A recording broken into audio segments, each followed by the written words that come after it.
Okay. Kwa hiyo nikuulize swali.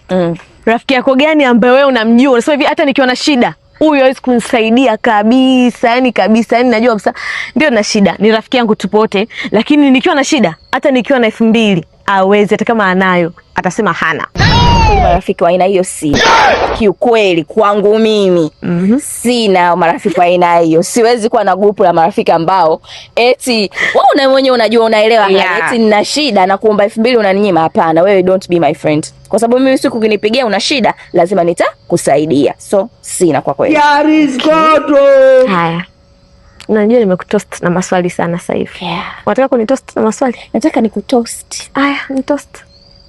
Swali langu la shikishikaji sana. Tunakujua ni mrembo. Mashallah. Shawarma. Hebu tuambie una mabwana wangapi? Usikune kichwa. Mimi kusema ukweli nisiwe muongo bwana. Sema ukweli ni mpenzi wangu. Na wewe unaenda kanisani? Kabisa, naenda kanisani Jumapili tu hapo kila siku. Bwana nina mpenzi. Mmoja. Lakini jina lake siwezi kumtaja ndugu yangu. Sijakuomba jina. Mmoja. Ndio mmoja. Yaani mmoja. Huyu mpenzi sina bwana. Things say they wise. Natalia. Single.